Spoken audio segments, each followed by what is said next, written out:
कथा क्या देती है? कथा मनुष्य को अपने दुखों में से मुक्त कर देती है। इसलिए तो युगों से कथा चलती है। ये कथा का आज हमने कोई श्रोता नहीं था। कथा बंधनी हुई। क्यों बंधनी हुई? क्योंकि लगे कहन हरि कथा रसाला अत्र वक्ता महादेव। ये भगवान शिव की परंपरा है, इसलिए कथा बंद नहीं रहती। महादेव जी कथा कहते भी हैं और महादेव जी कथा श्रवण भी करते हैं। महादेव जी कथा कहते भी हैं और महादेव जी कथा श्रवण भी करते हैं। कथा हमारा जीवन है, कथा हमारे लिए औषधि है। इतने अभिमानी बन गए, इसीलिए अभिमानी बन गए, इसीलिए अभिमान में से मुक्त होने के लिए कथा ही आपके लिए औषधि रहेगी। इसलिए भगवान विष्णु जी ने नारद जी को कहा श्लोक भगवान विष्णु जी ने नारद जी को कहा श्लोक विष्णु भगवान ने गाया है। श्रुति यदेन शिव भक्ता पुनः पुनः शिव भक्ता पुनः पुनः पुनः। महादेव के भक्तों के संग में रहो नारद जी, महादेव के भक्तों के संग में रहो नारद जी। पहली बात कही, महादेव की कथा का श्रवण करो। कथा श्रवण करने के बाद कथा का चिंतन करो। चिंतन करने के बाद महादेव के भक्तों के संग में रहो और महादेव के भक्तों की सेवा करो। पूजा करना ये बहुत सरल है, अनुष्ठान करना वो भी सरल है। घनघोर जंगल में जाकर समाधि लगाना वो भी सरल है, लेकिन कठिन क्या है? कठिन है सेवा। ये सबसे बड़ा कठिन है। सेवा से कोई कठिन काम नहीं है। अभी हमारी कथा बोडेली में थी, तो ये पूरा एक युवानों का ग्रुप था, युवान भाइयों बहनों का ग्रुप। एक ग्रुप ने इस कथा में सेवा क्या स्वीकारी थी? जूते चप्पल की सेवा स्वीकारी थी। सभी छोटे छोटे युवान थे, सभी युवान बहनें थे। छोटा उदयपुर में कथा थी, तब ये मंडली ने पूरी सेवा स्वीकारी थी कि हम जितने श्रोता आएंगे उन सबके बूट चप्पल हम उनकी सेवा करेंगे। कोई कथा में बूट पहनकर, कथा में चप्पल पहनकर अंदर प्रवेश नहीं हो सकता। कथा एक उपासना है, कथा एक साधना है। ये मूर्खता है, सबसे बड़ी मूर्खता है। उससे बड़ी मूर्खता कोई नहीं हो सकती। ये नंबर लिख कर देते हैं कि ये नंबर आपका, ऐसी थैली बना कर वापस में पॉलिथीन थैली ले भी लेते थे। वो एक नंबर का पत्ता देते थे, लो ये बाद में देना। ऐसे बहुत सारे युवान भाई बहन थे। छोटा उदयपुर में भी बहुत बड़ी सेवा उन लोगों ने की थी, और इस बोडेली में कथा थी, ये सब ने इस सेवा स्वीकारी थी। सबके बूट चप्पल रखने, क्योंकि कथा में कोई व्यक्ति आता है तो उसका मन हमेशा बूट चप्पल में रहता है, भगवान में नहीं रहता। क्योंकि ब्रांडेड बूट हैं, कोई ले गया तो क्या हुआ? उसको ही यमराजा ले जाएगा, उसका कुछ उसको होता पता नहीं, लेकिन बूट कोई ले जाएगा, चप्पल ले जाएगा। इसलिए कथा में चप्पल बूट बाहर निकाल कर आने का प्रयास करें। कितनी हमारी मंदमती है, विचारो कितने हम पीछे हैं लोग, कितनी हमारी नादानी है। मेरे जैसे हजारों लोग कथा करने के लिए आए, लेकिन हम सुधरने वाले नहीं, कभी नहीं। हम जहां है वहां ही रहेंगे। महादेव के भक्तों का संग करो और शिव भक्तों की सेवा करो। मैं बहुत समय पहले पंजाब में कथा गाने के लिए गया था, तो वहां सरदारों का सुवर्ण मंदिर है, गुरु ग्रंथ साहिब भी रहते हैं। वहां मैं गया था, बहुत आदर भी हमारा किया था। वहां थे गुरु ग्रंथ साहिब भी मुझे दिया था। तो वहां की बड़े बड़े घरों की बहनों ये बूट चप्पल की सेवा करती थी और अपने दुपट्टे से बूट चप्पल साफ करती थी। मैंने देखा क्या सेवा है, लेकिन हमारे में ऐसा कुछ भी नहीं। हमारी कोई सेवा करे, हम किसी की सेवा करने वाले नहीं है। यहाँ भगवान श्री हरि विष्णु जी ने नारद जी को कहा, शिव भक्तान पुनः पुनः, महादेव के भक्तों के संग में रहकर महादेव के भक्तों की सेवा करो। नारद आप महादेव की कथा का श्रवण करिए। श्रोत्रेण श्रवणम, ये पहली भक्ति है, कथा श्रवण करना। ये 3 भक्ति प्रधान है। वैसे तो हमारे पुराणों में 9धा भक्ति का वर्णन किया। भगवान तक पहुंचने के लिए 9 मार्ग दिखाए हैं। ये करने से भगवान तक पहुंचोगे, ये करने से भगवान तक पहुंचोगे। लेकिन इस नवधा भक्ति में से इस पहली भक्ति है कथा सुनना। श्रोत्रेण श्रवणं तस्य वचसा कीर्तनं तथा। जीवा के द्वारा कीर्तन करें और मन के द्वारा मनसा मननं तस्य साधन मुच्यते। साधन नहीं परंतु साधन मुच्यते। ये भगवान तक पहुंचने के लिए कथा एक माध्यम है। इसलिए सभी देवी देवता कथा प्रेमी है, सभी ऋषि मुनि कथा प्रेमी है, सज्जन कथा प्रेमी है, ज्ञानी कथा प्रेमी है, विद्वान कथा प्रेमी है, और पुण्यवान है उनको कथा में प्रेम रहता है। इसलिए जीवन को पार करना है तो श्रेष्ठ उपाय है भगवान की कथा का श्रवण करना। जो भगवान महादेव का ध्यान करते हैं ते जन्म बाज खलो, उसका जन्म लेना धन्य है। जो शिव जी का ध्यान करते हैं, जो महादेव को याद करते हैं, विश्वनाथ को जो याद करते हैं, जो उनका निरंतर ध्यान करते हैं, कोई प्रयास नहीं करना पड़ता तो भी भगवान महादेव के लोक तक ये पहुंचता है। जिनके पास धन संपत्ति वैभव, ये तो पुरुषार्थ, और आपका कोई पूर्व जन्म का पुण्य रहा होगा, इसलिए आपको धन मिला, वैभव मिला, जमीन जागीर मिली। और कथा पुरुषार्थ से नहीं मिलती, कथा पुण्य से मिलती है। कोई हमने पुण्य किया होगा, इसलिए भगवान की कथा मिली है। इसलिए शिव महापुराण ग्रंथ में कहा, मैं आपके समक्ष श्लोकात्मक और सूत्रात्मक कथा कहने का प्रयास करता हूँ, कोई काल्पनिक नहीं। भगवान बोले ते जन्म भाज खलु जीवलोके। खलु मतलब खरेखर ये जीवन शरणागतम। जन्म मृत्यु जरा व्याधि पीड़ितम कर्म बंधन है। जरा का अर्थ क्या है? वृद्धावस्था, बुढ़ापा, जर्जरित शरीर है? जो महादेव की भक्ति करते हैं वो कभी वृद्ध भी नहीं हो सकता, वो पावर से भरा रहता है। इसलिए जीवन में शिव भक्ति बहुत आवश्यक है।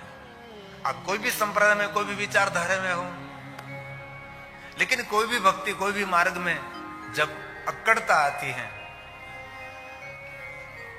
तभी भक्ति मार्ग विचलित हो जाता है। जड़ता नहीं होनी चाहिए, क्यों जड़ता? सरल रहिए, मैदान में रहो, मैदान में खेलते रहो।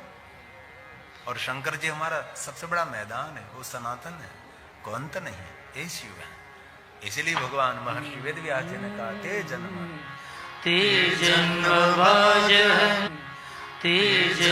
भाज खलु जीवलोके। शिव की परंपरा ध्यान की परंपरा है। ध्याय नित्यं महेशं रजतगिरिनिभं चारुचन्द्रावतम्।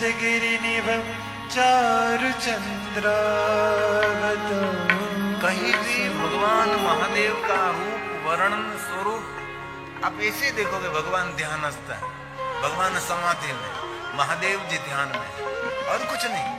कहीं भी शिव जी पूजा कर रहे हैं, कहीं भी शिव जी यज्ञ कर रहे हैं, ये हमारी परंपरा, हमारी संस्कृति है।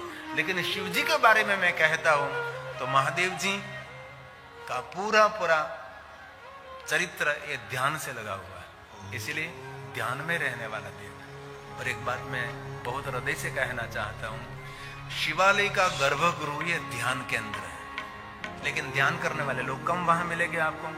पूजा करने वाले, वस्तु सामग्री अर्पण करने वाले नहीं। और शिवलिंग एक ब्रह्म भौतक है, ध्यान का केंद्र बिंदु है।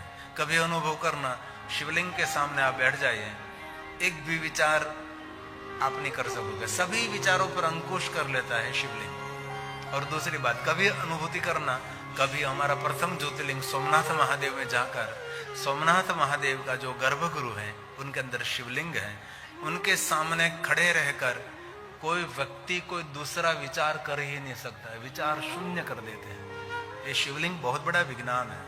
सिर्फ दूध दही चढ़ाते रहो, सिर्फ पुष्प पत्र चढ़ाते रहो, सुगंधित द्रव्य चढ़ाते रहो, वहां तक वो सीमित नहीं है। बहुत कुछ शिव महापड़ ग्रंथ में शिवलिंग के बारे में कहा है।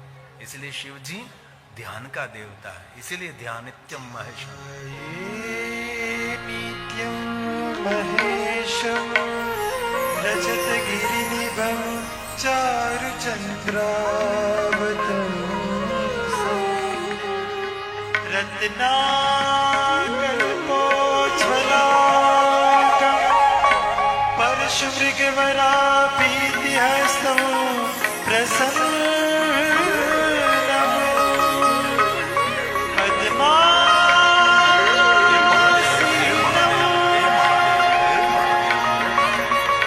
समन्तास्तुतमर्दने व्याघ्रकृतिं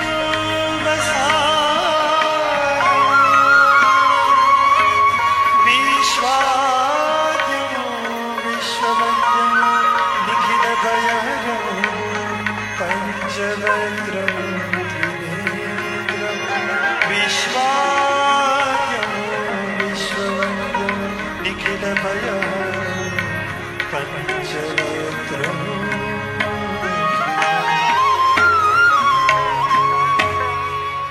इसीलिए कहा ते जन्म भाजः खलु जीवलोके वैसराध्यायन्ति ईश्वरनाथम्। जिनकी वाणी वाणी गुणान् श्रोति कथां शृणोति। जिनके कान भगवान की कथा का श्रवण करते हैं, जिनकी वाणी भगवान शिव की स्तुति करते हैं और भगवान महादेव के गुणगान करते हैं, वो बिन प्रयास, कोई प्रयास नहीं करना पड़ेगा। श्रोत्रमुद्वयं ते भवमुदरन्ति श्रोत्रमुद्वयं ते भवमुदरन्ति। वो मनुष्य बहु पार हो जाएगा, कोई प्रयास नहीं करना पड़ेगा। सागर तैरने के लिए तो कोई जहाज, कोई पोत, कोई नाव, कुछ न कुछ। लेकिन जो भगवान के गुणगान करते, जिनकी वाणी भगवान के गुणों की स्तुति का गायन करती है, जिनके कान भगवान की कथा का श्रवण करते हैं, वो बहुपार हो सकता है। ये भगवान महर्षि वेदव्यास जी का वचन है। मैं तो सिर्फ मध्यस्थी हूँ, मैं एक शिक्षक का काम करता हूँ, मैं एक टीचर हूँ। जो शिव अब महादेव की कथा का श्रवण करिए। तब नारद ने पूछ लिया, कहे भगवान श्री हरि, मुझे महादेव की कथा कौन कहेंगे? मुझे महादेव की कथा श्रवण करनी, लेकिन मैं कहां सुनने के लिए कहां जाऊं? तब भगवान श्री हरि विष्णु जी ने कहा कि नारद, आपके पिता ब्रह्मा जी के पास पहुंच जाओ। भगवान विष्णु जी को प्रणाम करते हुए नारद जी ब्रह्मलोक पहुंचे। पितामह ब्रह्मा जी सुंदर आसन पर बैठे थे। नारद जी ने पिता ब्रह्मा के पास जाकर पहले तो प्रणाम किया, साष्टांग प्रणाम किया, और नारद जी ने पिताजी को दंडवत प्रणाम किया। और दंडवत प्रणाम करने के बाद पुत्र नारद ने पिता ब्रह्मा जी की सुंदर परिक्रमा की। फिर से प्रणाम, साष्टांग प्रणाम और दंडवत प्रणाम किया। पुत्र का कर्तव्य क्या है? उनको कहते हैं शिष्टाचार। दुनिया में बहुत कम लोग हैं जिनको अवसर मिला है पिता की परिक्रमा करने का, लगभग नहीं बात है। पिता के साथ हमारा व्यवहार कैसा होना चाहिए, नारद जी दिखा रहे हैं। नीति सूत्रों में कहा कि जो नित्य पुत्र पिता को प्रणाम करते हैं, पुत्र की आयु में वृद्धि होती है, आरोग्य में भी वृद्धि होती है। इसीलिए नित्य पिताजी को प्रणाम करना चाहिए। और बुजुर्ग जो वडील हैं, जो बड़े हैं, उनका आदर करना चाहिए।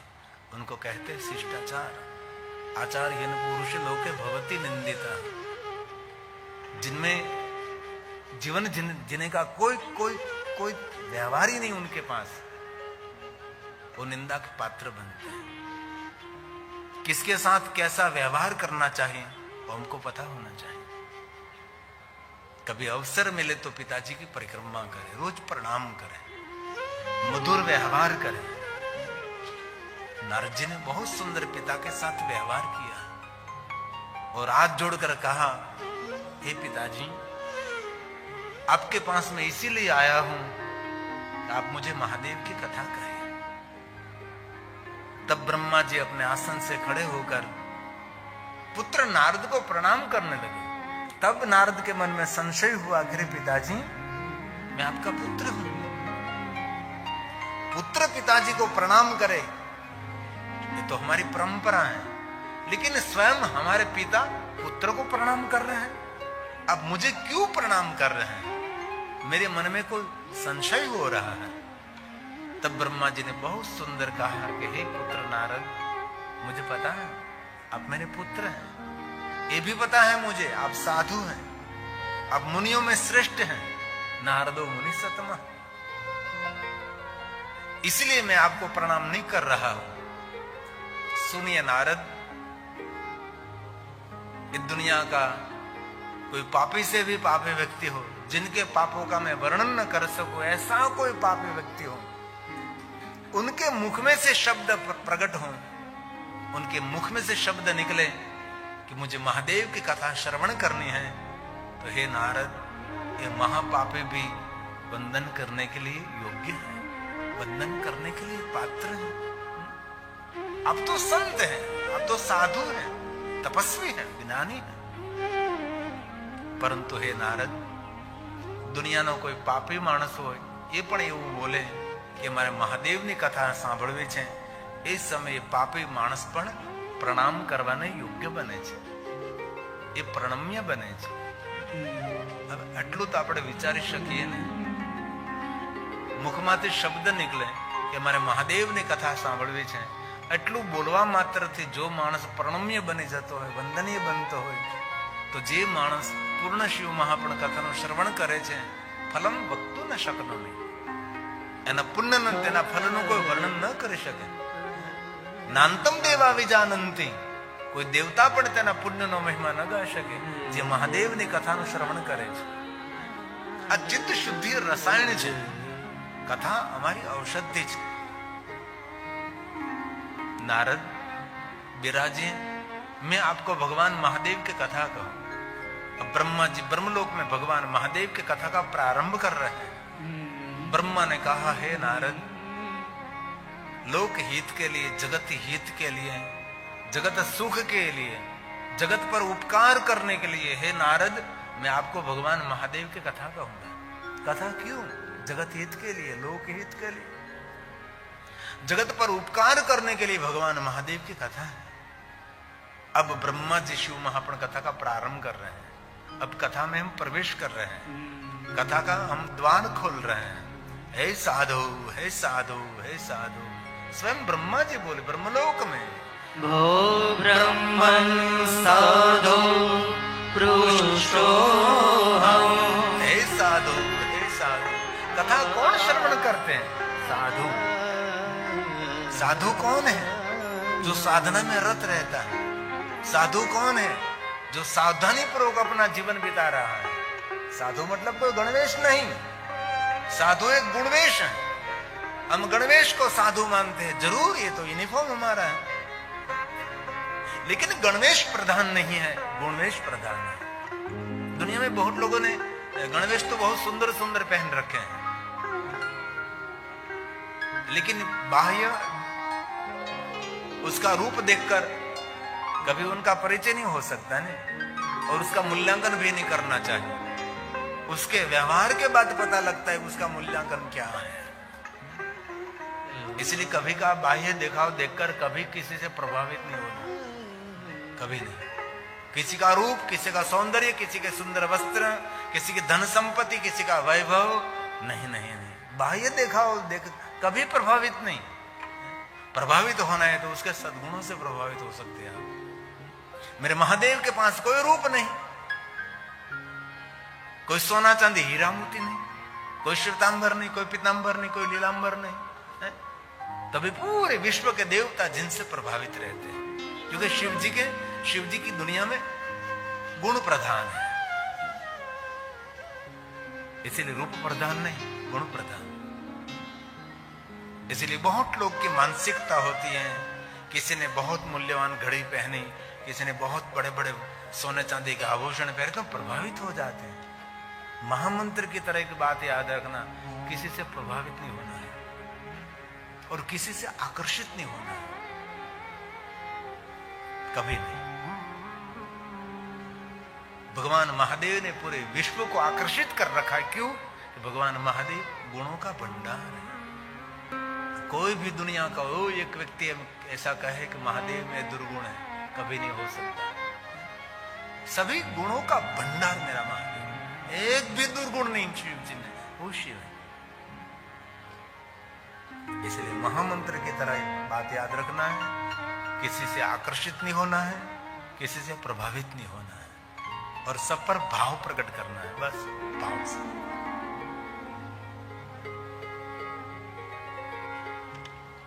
ब्रह्मा ने कहा, हे नारद, लोका नाम हित कामया, जगत हित के लिए मैं भगवान महादेव की कथा कहता हूं। बाप और बेटा आज कथा का प्रारंभ कर रहे हैं।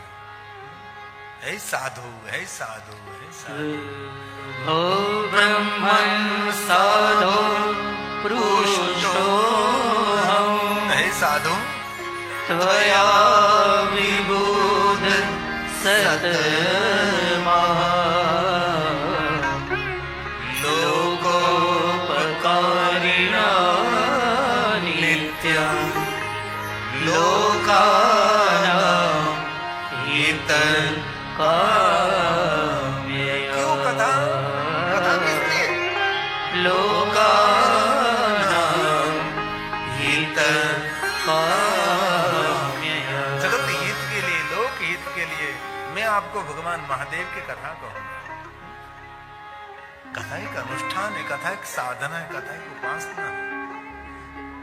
बहुत लोग कथा में आकर सो जाते हैं।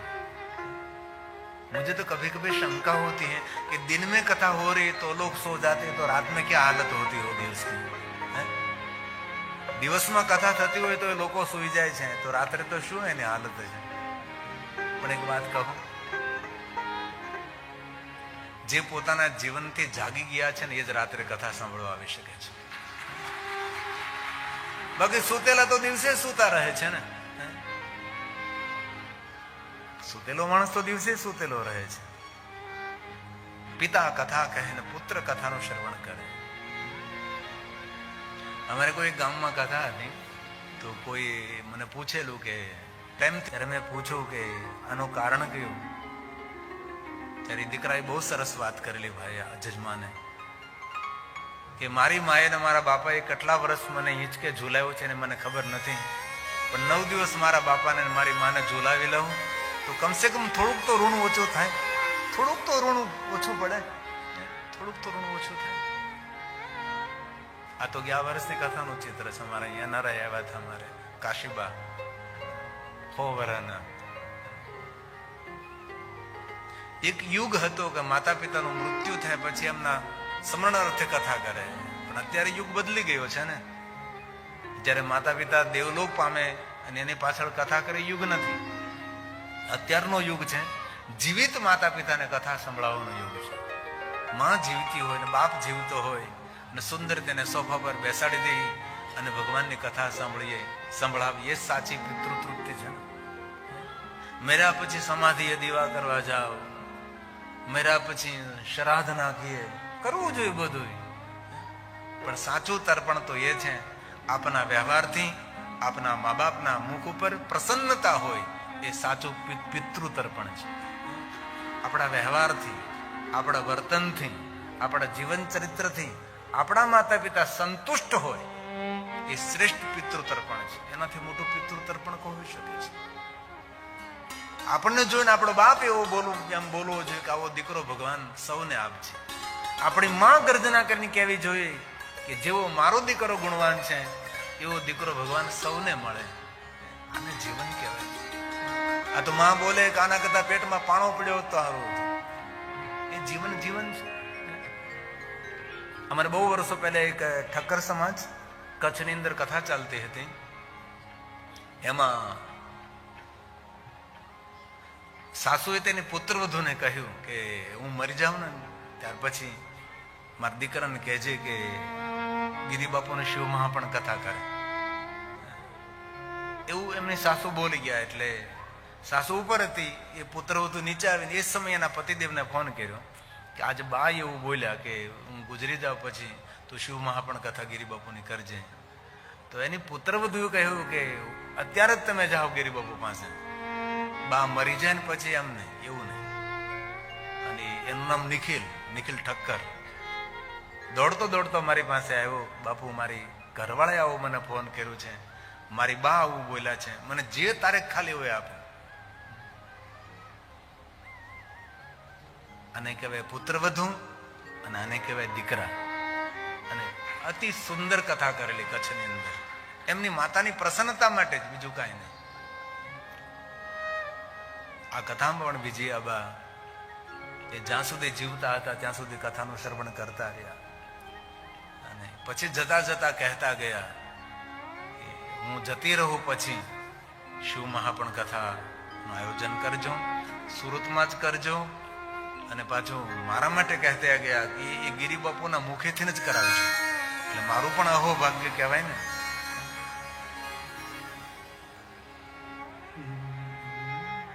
તેથી દરેક દીકરાઓને મારી પ્રાર્થના છે, જેટલો અવસર મળે એટલો બાપની સેવા કરજો. આપણા પર માનું તો ઋણ છે જ, પણ આપણા પર આપણા પિતાનું પણ ઋણ છે. પિતા ધન કમાઈને લાવ્યા છે, ચાહે માએ આપણને રસોઈ બનાવીને ખવડાવી છે, માએ આપણને કાખમાં બેસાડ્યા છે, તો બાપાએ આપણને કંધા ઉપર બેસાડ્યા છે. સમાજની સાચી રૂપરેખા આપણને બાપે બતાવી છે, માએ આપણું પોષણ કર્યું છે. એક પંક્તિ ગાઓ. કુટુંબના તારણહાર એવા પૂજ્ય પિતાને વંદન કરું હજાર મારા વહાલા પિતાને વંદન કરું હજાર મારા વહાલા પિતાને. એક વાત બહુ યાદ રાખજો, તમારા ઘરમાં જો જીવિત બાપ ઉપસ્થિત હોય તો તમારા જેવો કોઈ ભાગ્યશાળી માણસ આ ધરતી પર નથી. બાકી એકવાર બાપની આંખ બંધ થઈ ગઈ, હિમાલય પહાડ ખોળી નાખો, પૂરી દુનિયા ફરી લો, એ બાપ તમને પરિવાર નહીં મળે, કે જોવા પણ નહીં મળે, તેની સેવા કરવાનો અવસર પણ નહીં મળે. જેથી ઘરમાં જીવિત માતા પિતા હોય ને એને ખૂબ રાજી રાખજો. હું તો વર્ષોથી કહેતો હોઉં, ભલે રામની સેવા ન થાય, કૃષ્ણ ભગવાનની સેવા ન થાય, મહાદેવની સેવા ન થાય, વિશ્વના કોઈ પણ દેવતાઓની સેવા ન થાય, પણ મા બાપની સેવા કરો ને, વિશ્વના દેવતાઓ અમૃતનો વરસાદ વરસાવે, તમારું ભાગ્ય ખોલી નાખે. પણ એ તો કરતા નથી. ભગવાનના મંદિરોમાં જ્યાં અન્નપૂટ કરે છે ને પોતાની માને સમયસર જમવા નથી આપતા. આની પાસેથી લઈ શું લેવાનું? ઘરમાં વડીલો હોય તો સમયસર ગરમ ગરમ ભોજન કરાવો અને સમય પર ભોજન કરાવો, કારણ કે વૃદ્ધાવસ્થા બહુ અઘરી અને આકરી હોય છે. પણ કરવાનું છે તો કરતા નથી. તેથી આપણા વ્યવહારથી, આપણા વર્તનથી આપણા માતા પિતા પ્રસન્ન રહે. આપણો પિતા ગૌરવથી આપણું નામ લે સમાજ, એ મારો દીકરો છે, એ દીકરો મારો છે, આપણો પ્રાણદાતા છે, આપણો અન્નદાતા છે. બાપ કોણ છે? પ્રાણદાતા અન્નદાતા પાલનહાર પિતાજી. પ્રાણદાતા અન્નદાતા પાલનહાર પિતાજી. મારા રોમે રોમે ઋણ છે તારું પિતાજી. મારા રોમે રોમે ઋણ